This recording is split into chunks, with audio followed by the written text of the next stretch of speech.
Great. So thank you very much. It's a real pleasure to be in Korea. I haven't been in Korea for a long time. Having a wonderful visit so far. Thanks to the organizers for the opportunity to give these lectures. So indeed, so the title is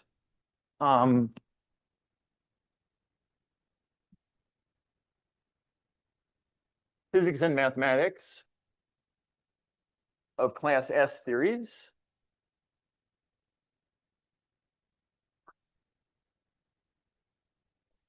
And if I had to make a kind of rough sketch, so this is time.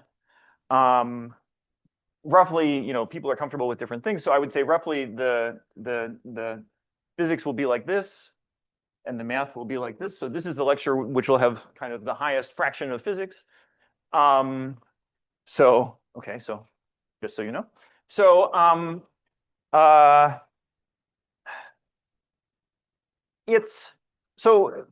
class S theories are an example of quantum field theories. So this lecture is going to be about quantum field theory. It's going to be about quantum field theory in dimension 4. But not every quantum field theory. We're going to be talking specifically about supersymmetric quantum field theory in dimension 4. Now, my experience is in this kind of lecture, it's somehow hopeless to try to explain what a quantum field theory is.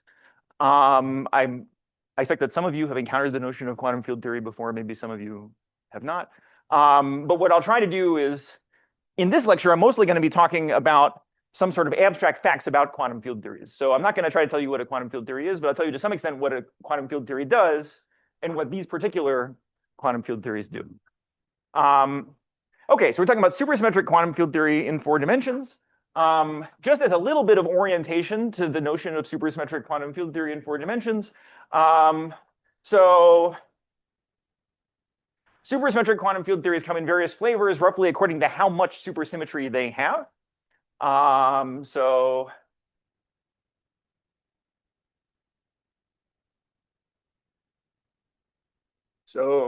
there's a number n, which is the amount of supersymmetry.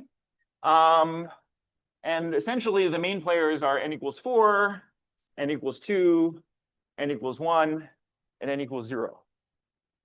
Okay, there are a few examples known with n equals 3, but basically these are the main characters. If you want to know, we won't use this in what follows, but if you want to have some idea what n means, the idea is that we're studying a supersymmetric quantum field theory. Whatever it is, it's a thing which lives in R4. Could be on any 4 manifold, but we'll mostly put it on R4. And quantum field theory in R4, generally you take it to have the symmetries of R4, meaning that it has a space-time symmetry.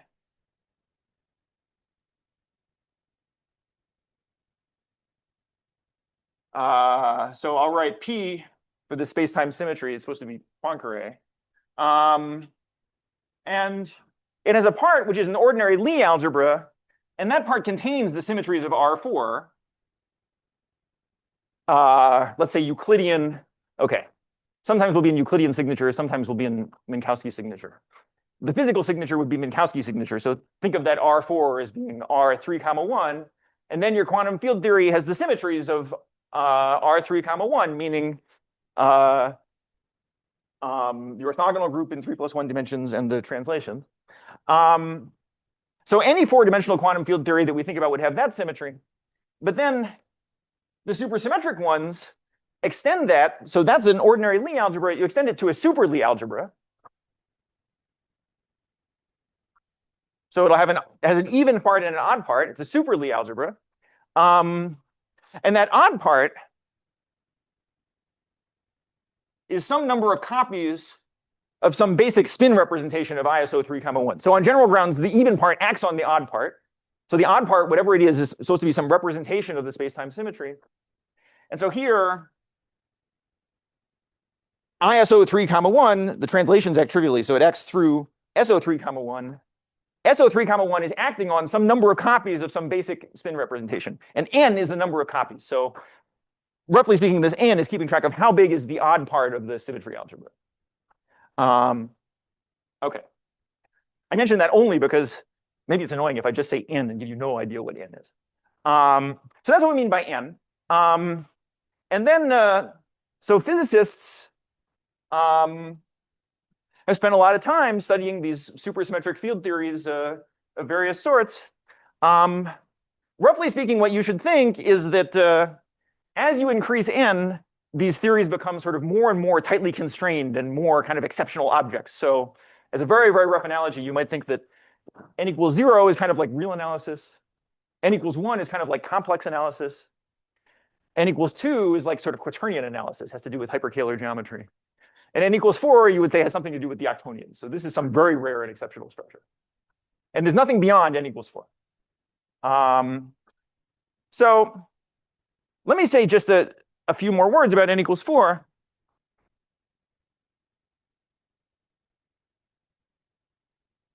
So n equals 4, as I say, is very tightly constrained. It's so constrained that we think we know all of the examples. There's only one class of, well, okay, to be precise, you can always make so-called free theory. A free theory is a theory with no interactions. All the equations of motion are linear. You can make those in any dimension with any amount of supersymmetry. What we're interested in here, the free ones are essentially boring, although we use them sometimes, but a free theory by itself is essentially boring. We're interested in the non-free examples.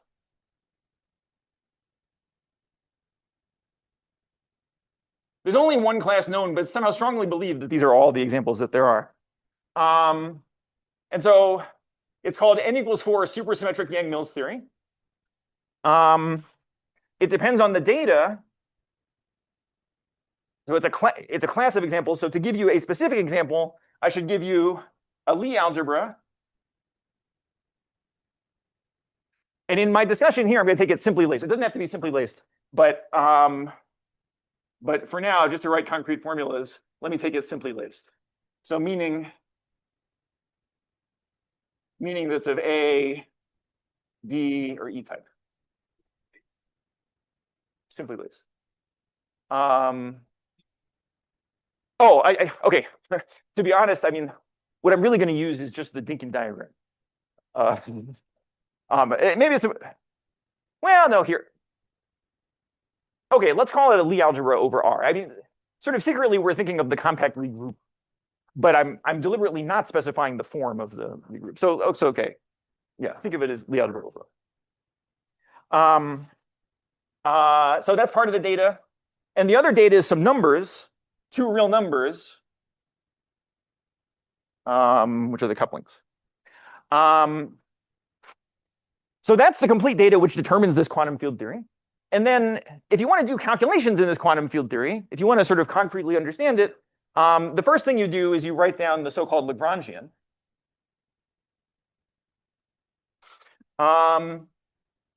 Which is a functional. Depending on an object A, what's A? So A will be a G connection over R4. Again, we could be on any 4 manifold, but just to reduce the notation, let's write R4. So there will be a G connection, and you think of this G connection as a kind of fluctuating field. So it's not something fixed. Rather, we're going to integrate over all possible G connections in the space-time R4. And then in addition to the G connection, we'll have some other fields, which I will not write. I will just write part of the action. So I just write the part of the action that has to do with the connection, following the kind of obnoxious physicist tradition of not writing the whole action. So here's the part of the action that involves the connection. We take the L2 norm of the curvature. So here these parentheses mean the killing form. So you can think of it as trace as f of f wedge star f.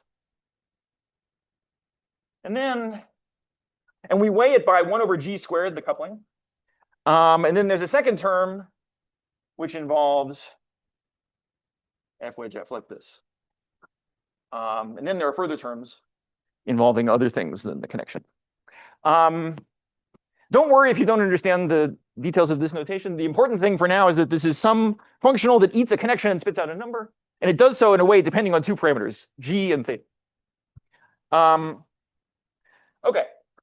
Now, the way that physicists use this thing is they want to calculate observables the observables, at least heuristically, are some kind of averages over the whole space of connections. And when you try to do the calculation, what you find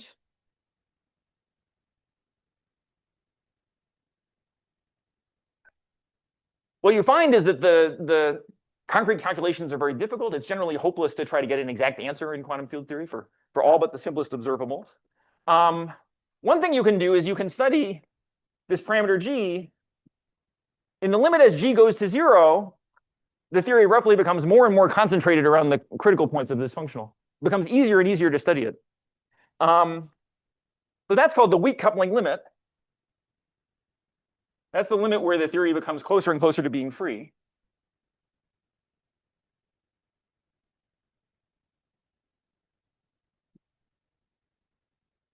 And you can study it. You can study, in some sense, you can study what happens at g equals 0. That just means studying the critical points of the action, which you can do. And then you can study in a perturbation expansion around g equals 0. And that's what's called perturbation theory.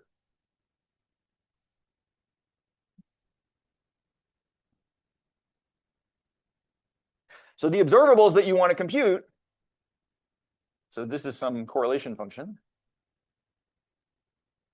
Those are somehow the main objects in quantum field theory that you want to compute. Here in this Lagrangian field theory, we think of it as I say, some kind of averages over the space of all connections. And in perturbation theory, they come to you in this form. They come to you as, in good cases, literally a Taylor series in this function g, in this indeterminate coupling g. Okay. And so certainly there's a lot of ink spilled on calculating perturbation theory in n equals 4 supersymmetric Yang-Mills. Now, for our purpose today, we're not going to talk a lot about these perturbative calculations. We want to talk about a more kind of large-scale phenomenon in this theory. And that's the following. So, with a lot of blood and sweat, you can calculate, order by order in perturbation theory, whatever quantity you want. Then someone may ask you, a very reasonable question, they ask you, well, okay, but this g is allowed to be anything. So what happens when the coupling g becomes large? What happens in the strongly coupled regime where you don't have any perturbation theory available? And in a general quantum field theory, that's an extremely hard and deep question. If you can solve that problem, you can get a lot of money. If you can solve it in n equals 0 for Yang-Mills, you can get $1 million, which used to be a lot of money. Here in this theory, in n equals 4 super Yang-Mills, in some sense, you can completely answer the question. So let's go back here.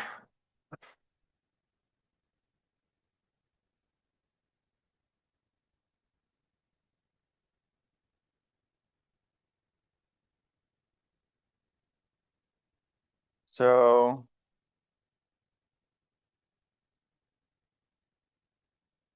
let's talk about the opposite limit, the limit where g goes to infinity. So as I say, normally this would be completely hopeless.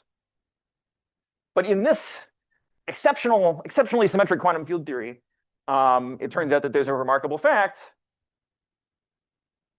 Well, I guess remarkable conjecture, but everyone believes its effect by now, which is so-called S-duality. And what S-duality says is the following thing. It says that n equals 4 super Yang-Mills with Lie algebra G and couplings coupling G, and for a minute, let me set that theta parameter equal to 0. That's actually isomorphic to another quantum field theory. So isomorphic means any quantity you calculate in this theory can also be calculated in the other one. And there's some dictionary that relates them. And it's the same, actually. It's n equals 4 super Yang-Mills again. Okay, I took it simply laced, and so it'll be the same Lie algebra. But the coupling gets replaced by 1 over the coupling. Okay, 2 pi over the coupling, the way I normalize. And again, theta equals 0. So what it means is that by some miracle, if you want to calculate what happens in this theory when the interactions become extremely strong, it's actually the same as what happens when the interactions are extremely weak. So expanding around 0 here is the same as expanding around infinity here. Okay. So maybe remark. It's a kind of nonlinear version of electric-magnetic duality, which in turn is sort of roughly like Fourier transform. So if the Lie algebra happened to be U1, then this would be something that you can more or less prove with bare hands, and then it has to do with the symmetry of electric and magnetic fields, like in Maxwell's equations. This is some. And now we're used to it, but at the time it was discovered, it was very surprising. It was proposed, and basically no one believed it, and then the checks kind of gradually accumulated, and now everyone believes it. Okay, so n equals 4 super Yang-Mills has this kind of remarkable duality symmetry, which says that g equals 0 and g equals infinity are more or less the same, and you can solve both of them. In fact, a little more generally, it has, so this looks like a kind of Z2 symmetry, but in fact, it fits into something bigger. And the nice way to describe the bigger thing is to introduce a parameter tau. So I'll kind of unify these two. I had two real number couplings, but let's unify them in a complex number. We're in the upper half plane. So,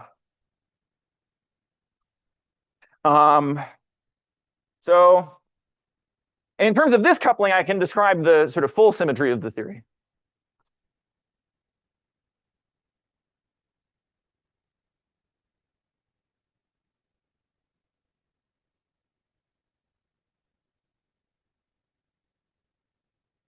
And the full symmetry is like this. So I'll organize it in terms of a group. Let's call it the duality group, PSL2Z. So given a coupling tau, I can relate it to another coupling. So now this is the kind of complexified coupling. All right, tau prime is A tau plus D plus B.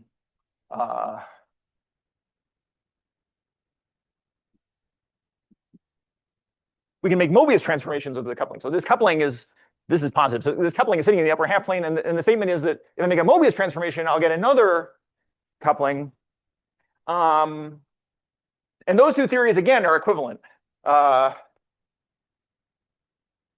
the theory with coupling tau is isomorphic to the theory with coupling tau prime.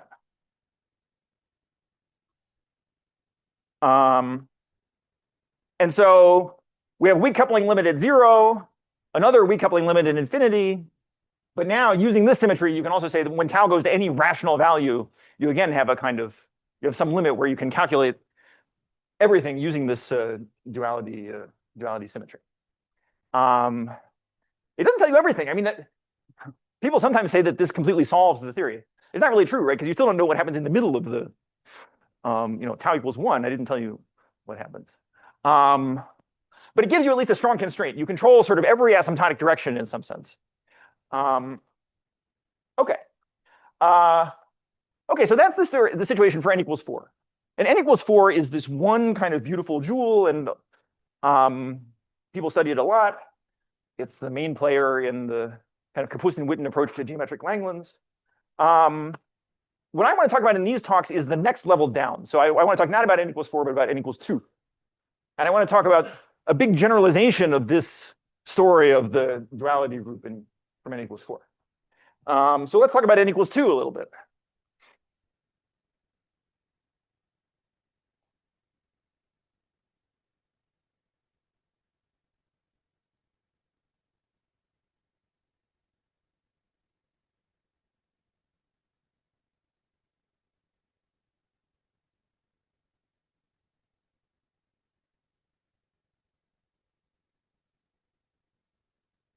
So for n equals 2, there's a much broader landscape.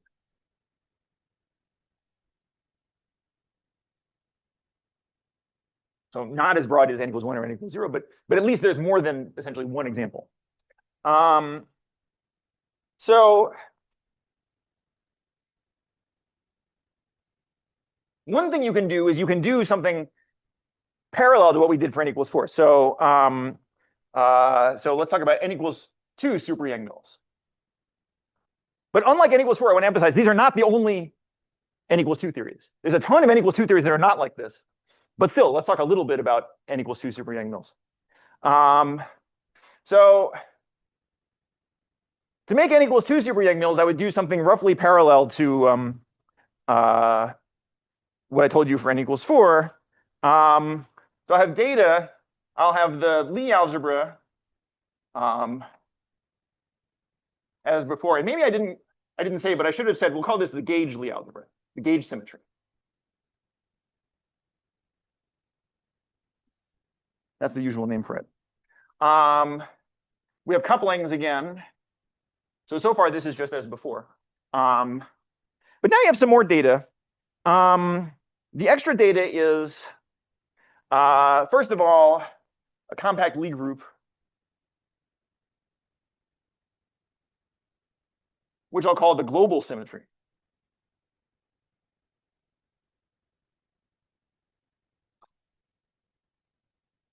In quantum, I mean, here I'm describing it in this example. In every quantum field theory, there's this notion of the group of global symmetries.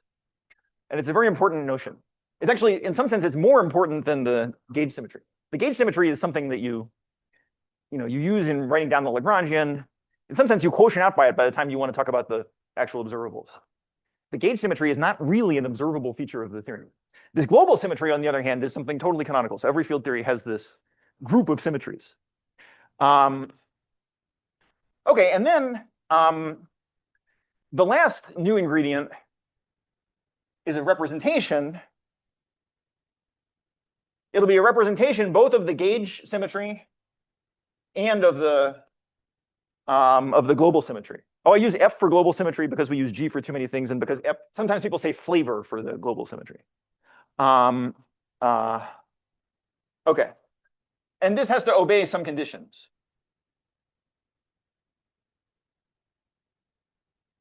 So roughly, it's kind of funny. It can't be too big, this representation. There's some precise notion of how big it can be. And it should have a skew pairing. So it should be not too big. And it should have a skew pairing.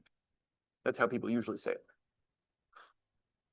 So in invariant anti-symmetric form, invariant under G and N. But another way of saying it, okay, if you like differential geometry, I think the nice way of saying it is that this E, so this E is some vector space. And the statement is that vector space actually should be not just a vector space, it should be hyperkähler. You should think of it as like a hyperkähler linear space. A hyperkähler structure invariant under both of these group actions. Okay, but people usually don't say it that way. People usually just say that the representation has to have a skew parent. Okay, fine. And then given that data, we write down a Lagrangian, which is very similar to what we wrote before. So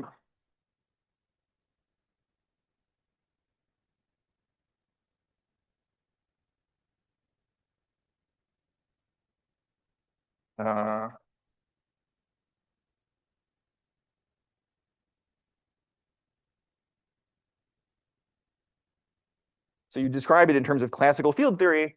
So involving a connection as before, and now involving also a map. So A is again a G connection in R4, but now you're also integrating over maps from R4 into this vector space. And one very simple case, by the way, would be to take the gauge group to be just trivial. Then you're just integrating over maps to a vector space. That's a free theory. I mention it because it'll show up later. So the case of the gauge group trivial is free. It's not interesting on its own, but we'll use it as part of some bigger construction. Anyway, so then again, we write the same kind of thing. So we write the two terms that I wrote before plus kinetic term for the scalars.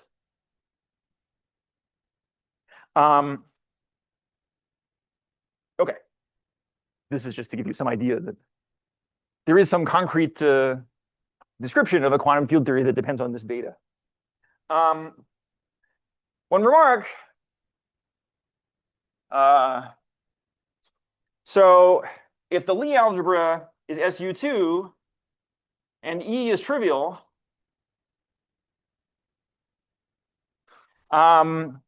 this quantum field theory, so there's some quantum field theory determined by this data. So I just want to say this is the theory that was studied by Seiberg-Witten a long time ago, like 1995. That turned out to be very useful in four-manifold topology. So just to give you a little bit of orientation. So we're not saying much yet about the uses of n=2 theories. One of the kind of famous uses of n=2 theories was as a tool in four-manifold topology.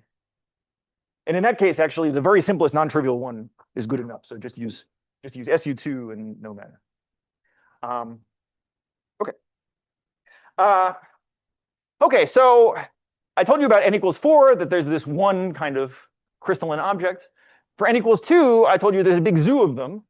Some of them are labeled by the data of, okay, a Lie algebra plus a representation. Okay, maybe you feel it's not so much more. But actually, the class of n=2 supersymmetric field theories is much, much bigger than that. So let's make a picture. So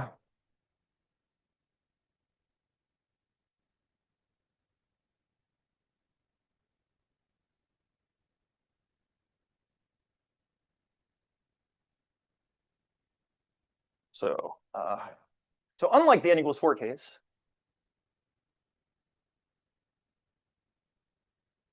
there exist many n=2 theories which are not given by super Yang-Mills. In other words, they're not given by writing this set of fields and this Lagrangian. And in fact, they're not given, as far as anyone knows, they're not given by writing any set of fields in any Lagrangian. So this is one of the, okay. There's some subset of you that have studied quantum field theory, like from a textbook or something. And they're usually, the way quantum field theories are introduced, they're always by a Lagrangian. They say you start with the Lagrangian, then you calculate the correlation functions and everything else. But one of the big lessons of sort of studying quantum field theory a little deeper is that the structure of a quantum field theory is not just determined by a Lagrangian and a set of fields. This is a nice way of getting quantum field theory, very important way, but somehow not the only way. And so in the n=2 world, the picture will be something like this. So here's the world of n=2 theories.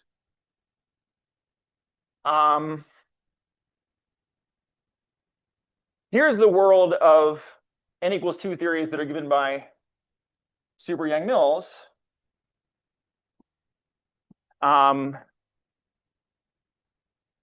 Which is the same, I think, that's the same as the class of Lagrangian ones. So the only Lagrangian we know how to write is n=2 super Yang-Mills. So in the world of n=2 theories, there's some subset of them that are given by this super Yang-Mills. And what I'm going to describe in these lectures is another class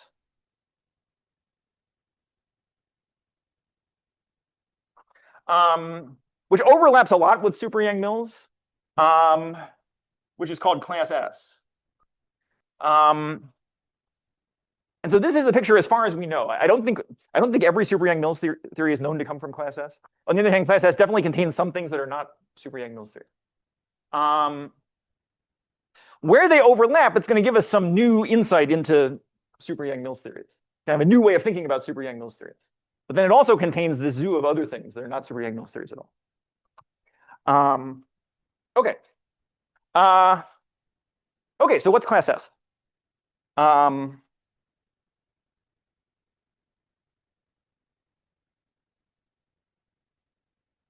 So now I have to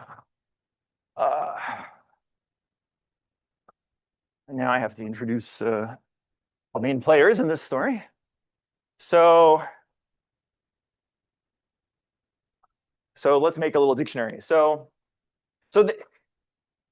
in defining quantum field theories by Lagrangians, I introduced couplings, and the couplings were numbers. So it was, roughly speaking, a theory parameterized by some discrete data plus some numbers. In class S, the good way of thinking of it is going to be a little different. We're not going to think about numbers so much. We're going to think about, instead, geometry of Riemann surfaces. And so the data is going to be, a Riemann surface. I'll call it C.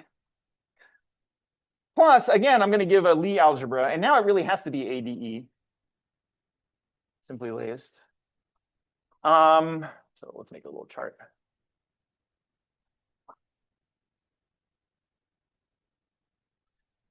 This data is going to determine for me an n equals 2 supersymmetric quantum field theory of so-called of class S. And so I'll name it. Its best name is just, it's the theory determined by this Lie algebra and this Riemann surface. We'll say more carefully what we mean. Riemann surface here might be a Riemann surface with marked points. And there might be some extra data at the marked points. But roughly speaking, it's a Riemann surface. And so then the idea is that, lots of interesting things you can do with a Riemann surface will have translations into the quantum field theory. They'll have a meaning in the quantum field theory. So we'll build this diagram, and I think probably over all the lectures, we'll keep sort of extending this dictionary. So the part of the dictionary I can talk about now, first of all, let's talk about the moduli of the surface. So when you have a Riemann surface, they come in continuous families. They have moduli. And those moduli, the parameters determining the Riemann surface, become the couplings of the quantum field theory. So in n equals 4, we had couplings, or in n equals 2, we had these couplings G and theta. And in general, in the theories of class S, the good way to think of the couplings is that they're the moduli of the Riemann surface. Change the geometry of the Riemann surface, you change the quantum field theory. The Riemann surface will have various marked points, or may have marked points, but usually it does.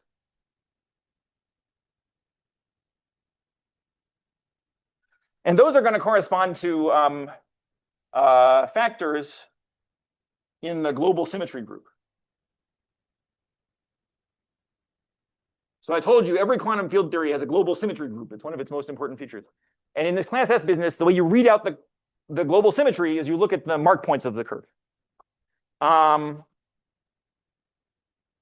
Then, if I have two Riemann surfaces, there's an important construction called plumbing where you glue them together. Take two Riemann surfaces, maybe one Riemann surface, 2 points on it, and you glue them together by attaching a tube. So gluing surfaces, sometimes called plumbing. So that's a construction which takes a Riemann surface and gives you a new one. And in the quantum field theory world, that's going to correspond to the process of gauging a global symmetry.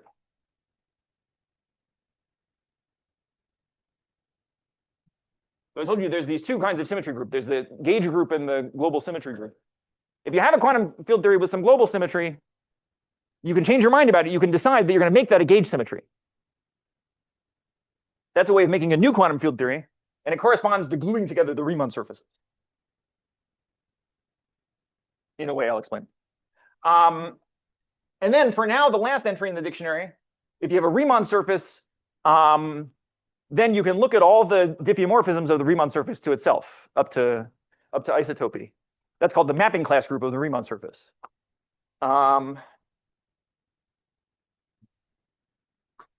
Mapping class group of the Riemann surface. And that will get related on this side to the duality symmetries of the quantum field theory.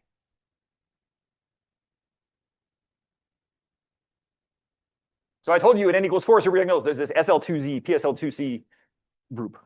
And here too, there will be groups of symmetries acting on the quantum field theories. Here, the best way of thinking of them is kind of geometrically that they correspond to the self-diffeomorphisms of this Riemann surface. That's what gives you the duality symmetry. Okay. Okay, so for now, I don't try to explain, but at the end of the lecture, I'll try to explain why these quantum field theories exist. But for now, I'm just telling you dictionary. Okay, so I don't tell you the construction, but I claim that there exist quantum field theories labeled by Riemann surfaces. And let me tell you just some examples, some kind of structural features of this story.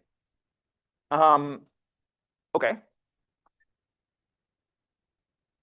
How are we doing here? Any questions so far? Yeah.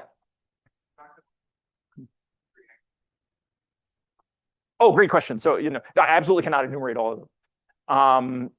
So the question is, like, which superdiagonals, if you have a superdiagonals theory, how do you tell whether it comes from class S or not? I don't know, and I kind of doubt if there's a totally systematic.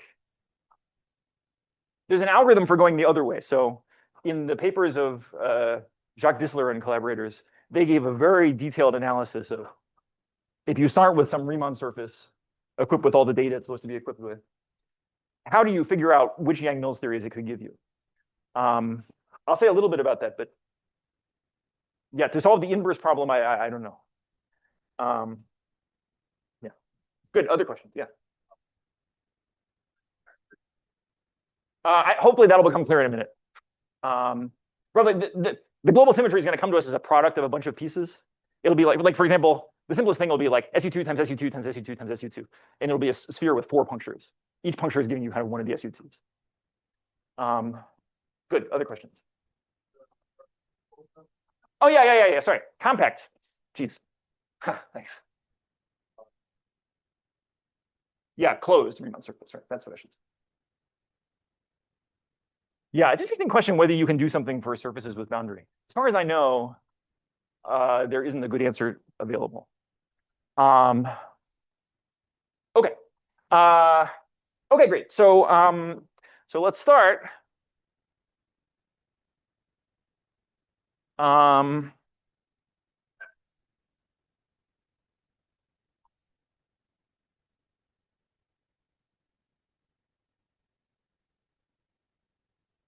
So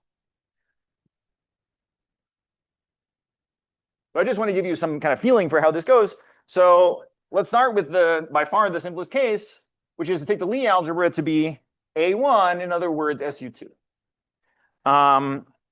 So in this case, and only in this case, so the theory of class S. So I just made a big deal of the fact that usually they're not Lagrangian. They're not superdiagonals theory.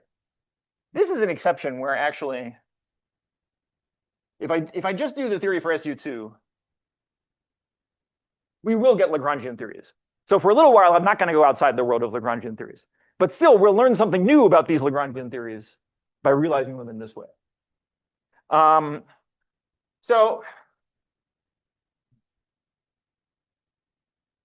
Okay, so first example, let's take our surface to be CP1 with 4 marked points. This is somehow always the basic example for this business. So here's CP1. Color have I got?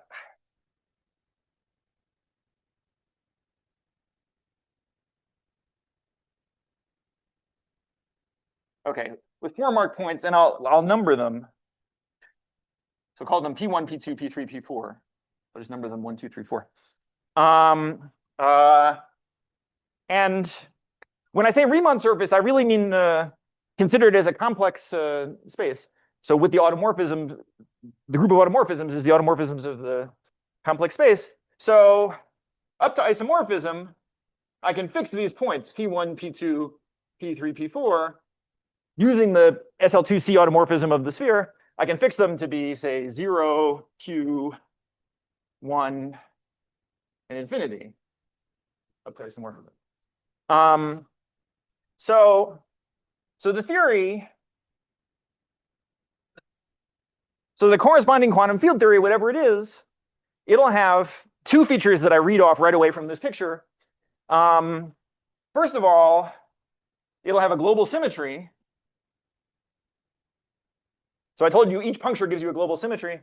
In this A1 theory, the answer is each puncture gives you an SU2 global symmetry. So this field theory, whatever it is, will have SU2 to the 4 kind of acting on it. And then it'll have one coupling. This one number moves us on the moduli space of these 4 punctured spheres. So you can think of it as a complex number, which except it's not allowed to be 0, 1, or 0. Okay, so this is going to be a quantum field theory with one complex coupling. Okay, so which quantum field theory is it? We could just say, well, yeah. So which quantum field theory is it? So in this case, we can give an answer. We can name it.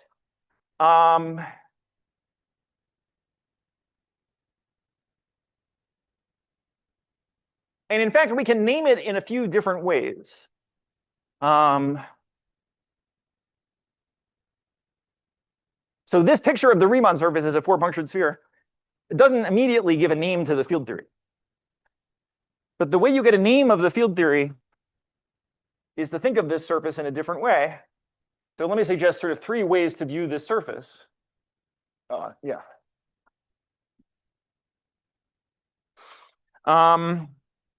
So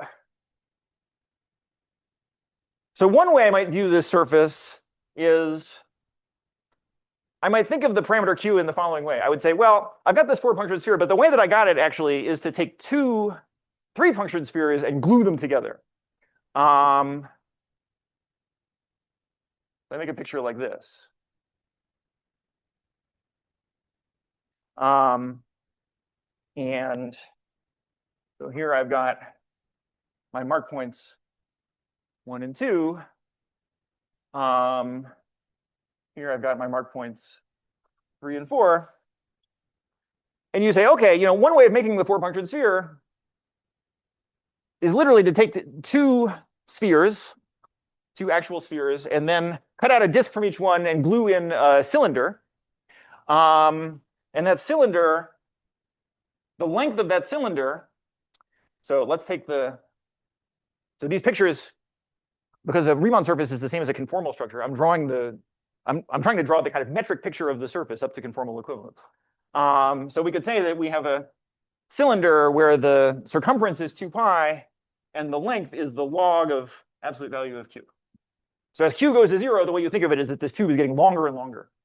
And so if you think about the expansion around Q equals 0, there's two ways of thinking of it. So you can either think it's getting longer and longer, or you can think that it stays fixed length and it's getting and the circumference is getting shorter and shorter by a conformal rescaling.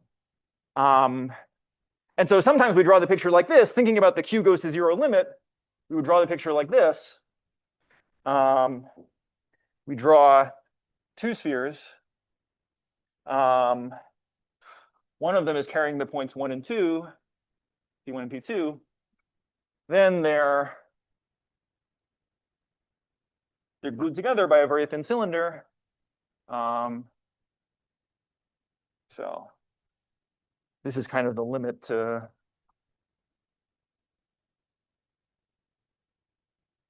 this is the picture you would tend to favor in the limit where Q goes to 0. And then I'll label this by a Q just to remember the modulus of this cylinder. So we draw a picture like this, representing this plumbed surface. And this picture of the surface corresponds to a particular way of describing the quantum field theory. So once I draw the picture like this, I get a description of the quantum field theory, and the description is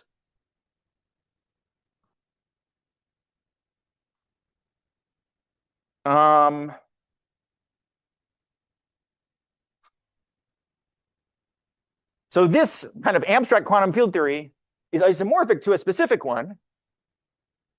It's isomorphic to n equals 2 super Yang-Mills with the Lie algebra SU2.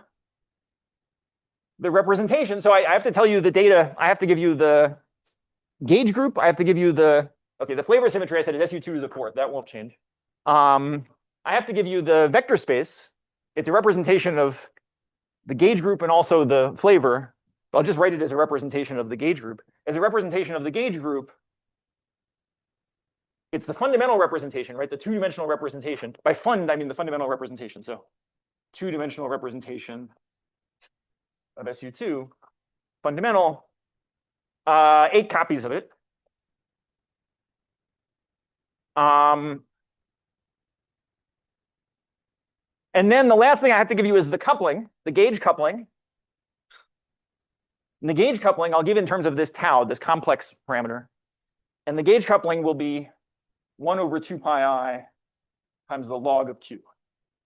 Or maybe better, right? Q is e to the 2 pi I tau. So here there's an ambiguity. Shifting tau goes to tau plus 1. But the field theory with modulus tau is equivalent to the field theory with modulus tau plus 1. That's kind of easy to see from the Lagrangian. So I don't worry about that ambiguity, and I just write it like this. Okay, so the statement is this Riemann surface produces for me a quantum field theory, and here's the name of that quantum field theory. In a minute, I'll tell you the rules for how you write this thing down. But for now, I just tell you, in this particular quantum field theory, this is the answer. I can't quickly. Okay, you'll get the answer to that by the end of the lecture, but let me not try to give it right here. I was getting confused when I tried to say. Okay, so this is one way of viewing the Riemann surface. It's the way that kind of looks most adapted to the limit where Q goes to 0. That's the limit where P1 and P2 come close together. But of course, in the moduli of that Riemann surface, that's not the only limit you could look at. So you could also look at okay,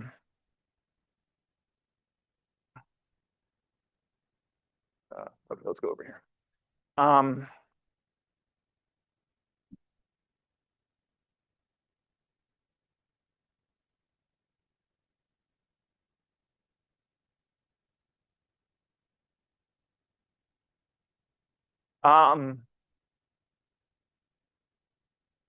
Another thing we could do is we could bring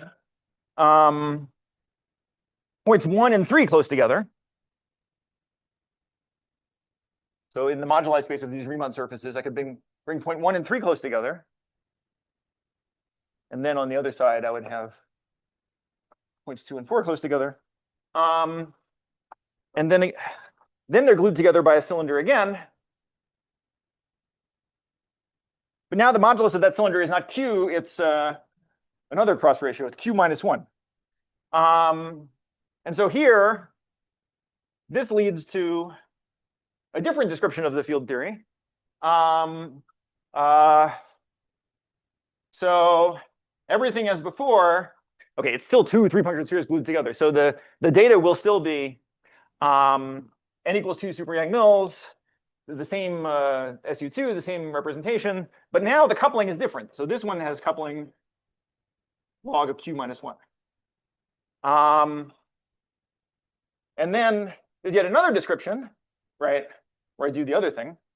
The last thing I could do point 1 and point 4, point 2 and point 3.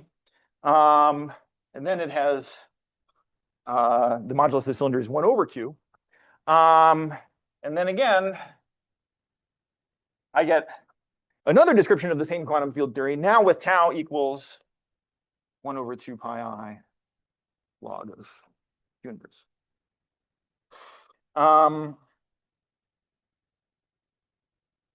And so a first consequence of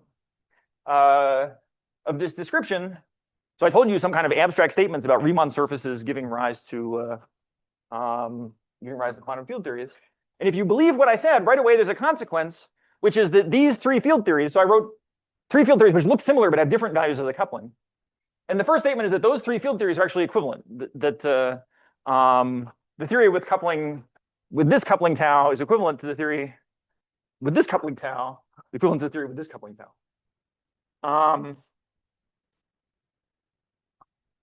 There's even a little more, which is we could start.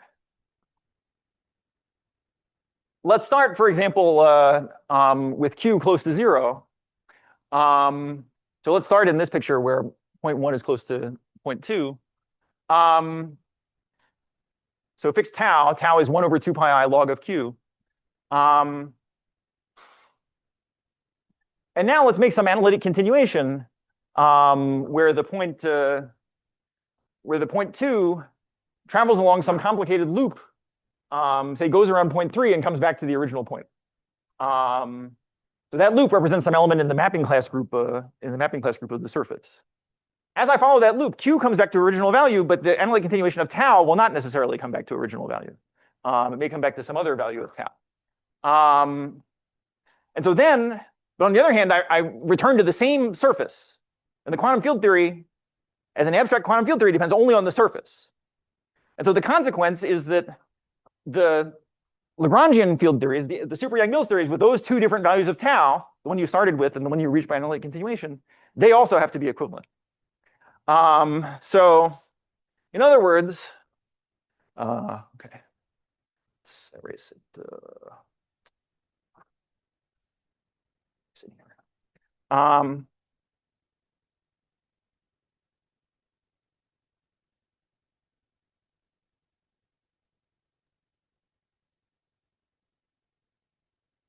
So, moreover,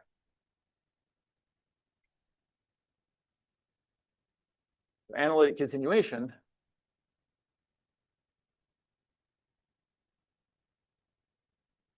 of say of Q around a loop C minus 0, 1 gives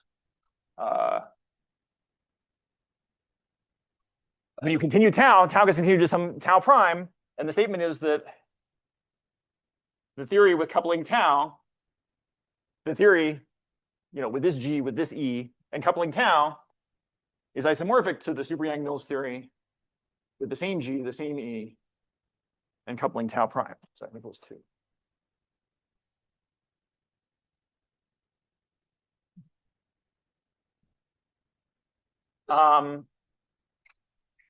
And so that's an example of, this is a kind of n equals 2 version of the duality that I told you at n equals 4. So in n equals 4, I told you that there's this group PSL2Z that acts on tau and relates the theories with different values of the coupling.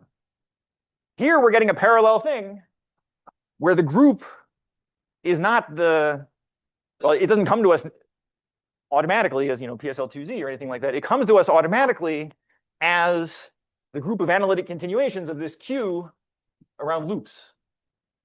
So it's a free group on 2 generators. But another way of saying it is the mapping class group of the 4-punctured sphere.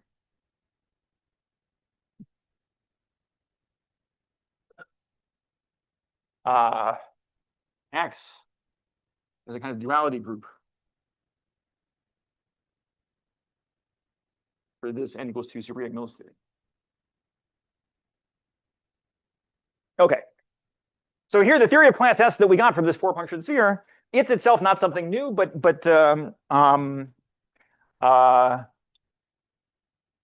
thinking about it, we learn something new about the super Yang-Mills theory, which would be hard to learn, just from perturbation theory. This particular thing wasn't new in class S. This was already known by Seiberg and Witten. But in class S, we'll get a much, much bigger class of dualities, most of which were not known before.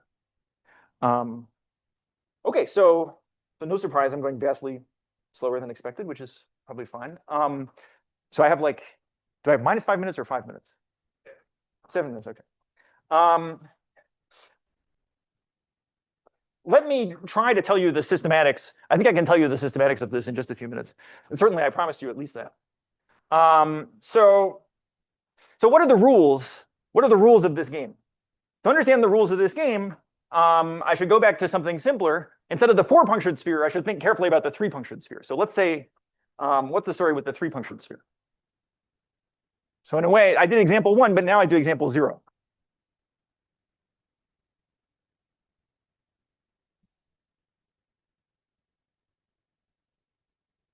So let's talk about example 0.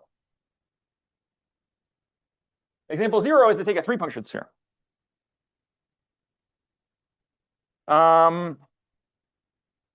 So let's call this surface C0. The quantum field theory associated to that one, this will be one which we can completely understand. So it has a name, I'll call it T2. When we do this is kind of the SU2 story. When we do it for SUN, it'll be called TN. TN will be very interesting. T2 is boring but important. What it is it's n equals 2 super Yang-Mills, where the gauge group is trivial. So this is going to be one of these free theories I mentioned. the matter space will be C to the 8. And here I will tell you how the flavor symmetry acts. So the flavor symmetry group will be SU2 cubed. Again, one SU2 for each puncture is what you should think. And the way it acts is just this C to the 8, think of as C2 times C2 times C2. And each of the C2 factors is being acted on by one of the SU2s. So I'll call them SU2A, SU2B, and SU2C. And I guess I'll label these three punctures A, B, and C. Okay. So this is just a story of some, real 16-dimensional space. Hyperkähler 4-dimensional space, maybe you should think. Acted on by SU2 cubed in a relatively simple way. Okay, that determines for you some quantum field theory, just the quantum field theory of maps into C to the 8. It's free. Now the idea is I want to build up more interesting quantum field theories starting from this one. And so what we do is the following thing.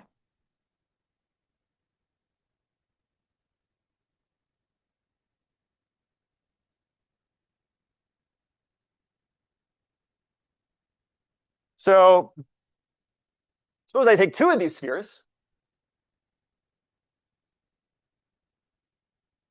So I can take a disconnected surface, that's fine. If I take a disconnected surface, I just get kind of the direct sum of the two theories. So it's like I have two non-interacting theories that I just happen to put in the same space-time. So maybe I have ABC. And here I have three more flavor symmetry factors, D, E, F.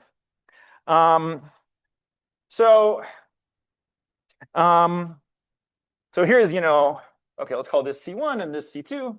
So the theory associated with the disjoint union of C1 and C2 is, again, if n equals 2 super Yang-Mills, the gauge group is trivial, right? There are no couplings. Notice this sphere, three-puncture sphere, has no moduli. It corresponds to the fact that the free theory has no couplings. So this is 0. E now will be C to the 16, right? It's C to the 8, direct sum C to the 8. Each one acted on by SU2 cubed. Not tensor product, it's direct sum. I get C to the 16. And now, the interesting thing is what happens when I glue them together. So now I want to glue them together. I want to make the four-punctured sphere. So I want to put a cylinder here with parameter Q. And the quantum field theory rule of the game is that the way I do it is the following thing. Here I have an SU2. Here I have an SU2. I look at the SU2 diagonal inside of the product of those two.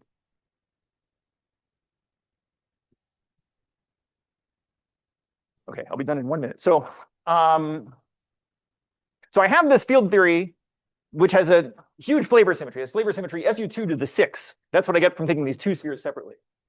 Inside of that SU2 to the 6, I find a single SU2, which is the diagonal of these two. And now we're going to gauge that symmetry. So we're going to take that symmetry and promote it from a global symmetry to a gauge symmetry. So gluing means that I should gauge the SU2 diagonal. So I'm going to make a gauge theory now with gauge group SU2 coming from the flavor symmetry here. And the coupling is the Q for the cylinder that I glued it. Q equals coupling tau is 1 over 2 pi I log of Q. So that's the rule for how we make new quantum field theories out of old ones. Is I take two punctures, I glue them together, that corresponds to gauging some global symmetry of the field theory. Once I do that, it becomes an interacting theory. The gauge theory, SU2 is non-abelian, so then I'll get a complicated interacting field theory. Okay, so maybe that's a reasonable place to stop. So next time, we'll start with some more interesting examples of this, and then we'll go on from there. Okay, thanks.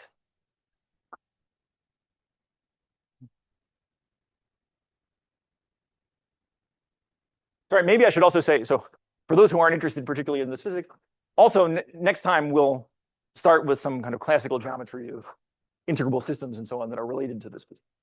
Okay.